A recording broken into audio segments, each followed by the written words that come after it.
የፈረሰኞቹ ትንሳኤም ከኪስ ዕዳ እስከ ሜዳ ድል። በፈረሰኞቹ ቤት ለ4 ወራት ደሞዝ አልነበረም። ተጫዋቾቹ ሜዳ ላይ ቢገኙም ልባቸው ግን ከቤታቸው ዕዳና ከልጆቻቸው የትምህርት ቤት ክፍያ ጋር ነበር። የኢትዮጵያ እግር ኳስ ታላቁ ክለብ ቅዱስ ጊዮርጊስ ታሪኩ ሊቆሽሽና ወደ ታችኛው ሊግ ሊወርድ ጥቂት ቀርቶት ነበር። ነገር ግን በሳምንታት ውስጥ ሁሉም ነገር ተቀየረ። ይህ ተአምር እንዴት ተከሰተ?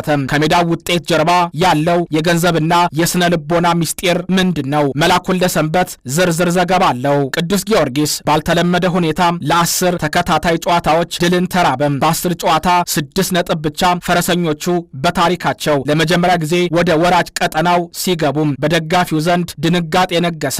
ለውድቀቱ ምክንያት ደግሞ ግልጽ ነበር። የቡድኑ ከፍተኛ ግባግቢም የልጆችን ትምህርት ቤት ክፍያ መክፈል አቃተኝ በሚል ስሜት ሰባሪ ምክንያት ክለቡን ለቆ ወጣም። ዋና አሰልጣኙ ፋሲል ተካልኝም በወቅቱ የነበረውን ስቃይ እንዲህ ገልጸውልኝ ነበር። ሌሊት ሙሉ ተጨንቄ ያዘጋጀሁትን ስልጠና ጠዋት የተጫዋቾችን ፊት ስመለከት እቀይራለሁ። መብቱን ያላስጠበቅለትን ተጫዋች ታክቲክ አውርድልኝ ማለት ከባድ ነው።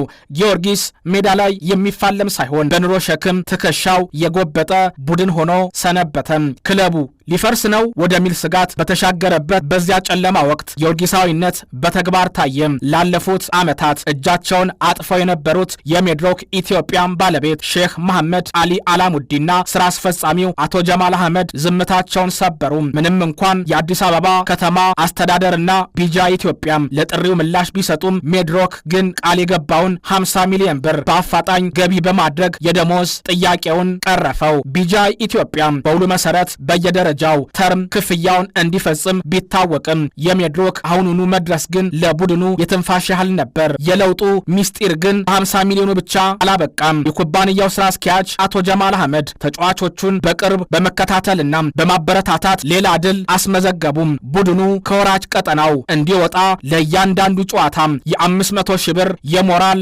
ማነቃቂያ ከግል ኪሳቸው መመደባቸውን አሳወቁም። በ4 ጨዋታዎች ብቻ 1 ሚሊዮን 750 ሺህ ብር ለተጫዋቾቹ በቀጥታ ተከፋፍሏል። ይህ ድጋፍ በቃላት የማይገለጽ የስነ ልቦና ጥንካሬ መፍጠሩን ተጫዋቾቹ ይመሰክራሉ። ውጤቱም ታየም። በ4 ጨዋታ 10 ነጥብ ጊዮርጊስ ከወራጅ ቀጠናው ወጥቶ ወደ ሰንጠረዡ አጋማሽ ከፍ ማለት ችሏል። ይህ ታሪክ የሚያስተምረን ትልቅ ቁም ነገር አለ። ተጫዋች ማሽን አይደለም፣ ስሜትና ቤተሰብ ያለው እንጂ።